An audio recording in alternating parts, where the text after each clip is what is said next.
Oi, pessoal, tudo bem? Meu nome é Rafael Rodrigues Ferreira, sou estudante de Geografia da Unicamp e eu vim apresentar o trabalho Análise Temporoespacial da Variação Térmica do Ar na cidade de Itajubá, episódios de inverno e verão, que faz parte da área de Geografia Física. Bom, as cidades elas são concebidas como a mais efetiva interação entre a sociedade e a natureza, onde se concentra uma transformação crescente da paisagem que modifica os seus fluxos de matéria e energia, conformando novas dinâmicas geossistêmicas. As cidades, por exemplo, são capazes de alterar os elementos do clima na camada limite atmosférica, que é aquela camada da baixa troposfera sobrejacente ao espaço urbano, que adquire uma dinâmica própria ao ponto de criar um clima urbano.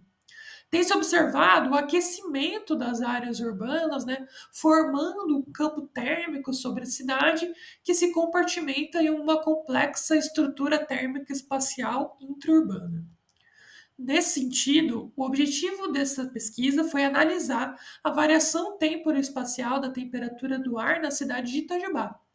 Itajubá é um município localizado no sul de Minas Gerais que vem se expandindo muito rapidamente desde a década de 70.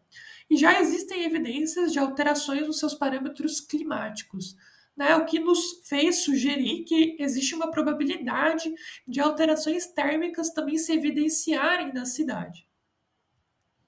Para o desenvolvimento desta pesquisa, a gente se utilizou principalmente de coleta de dados de temperatura e umidade relativa do ar em diferentes pontos previamente selecionados do município, utilizando a técnica de transectos móveis.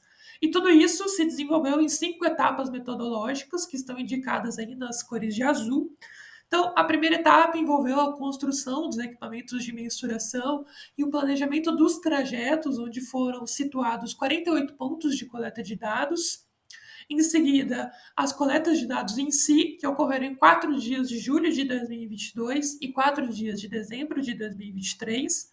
Na sequência, a tabulação, a organização e processamento desses dados, que somado à análise rítmica dos episódios, possibilitaram a análise quantitativa e qualitativa dos resultados obtidos.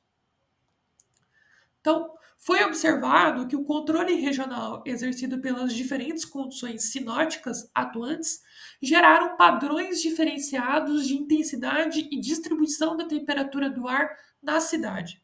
Julho de 2022 foi caracterizado, né, por uma situação típica de bloqueio atmosférico proporcionado pela ação do anticiclone subtropical do Atlântico Sul, o ASAS, que implicou uma alta pressão ali no sudeste brasileiro e garantiu condições de estabilidade atmosférica. E a estabilidade atmosférica favoreceu as diferenças de temperatura entre a área urbana e a área rural, chegando a índices de 7,5 graus Celsius de diferença.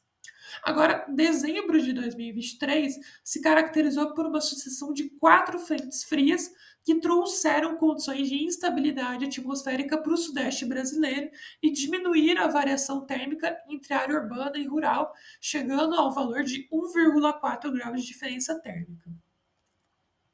À medida que se adentrou a cidade, além desse controle exercido pelas condições sinóticas em escala regional, as características de superfície também exerceram um controle em escala microclimática, sobretudo no inverno.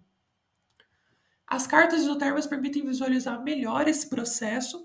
À esquerda, as cartas isotermas do inverno mostram esse núcleo de maior aquecimento projetado para a área central e para os bairros adjacentes ao centro, que também se evidencia à direita nas cartas do verão, só que em menor magnitude e num núcleo mais reduzido, e é um arrefecimento da temperatura à medida que se encaminha para os bairros periféricos. Então, no contexto das mudanças climáticas, os estudos de clima urbano são essenciais para a construção de cidades mais resilientes. E a cidade de Itajubá se mostrou capaz de alterar o clima local e gerar um clima urbano. E a temperatura do ar, tanto em intensidade quanto distribuição, esteve associada a um híbrido de controles interescalares que assumem maior ou menor importância em determinada circunstância. Essas foram as referências bibliográficas que eu utilizei nessa apresentação. Fico muito agradecido pela atenção de vocês. Tchau, tchau!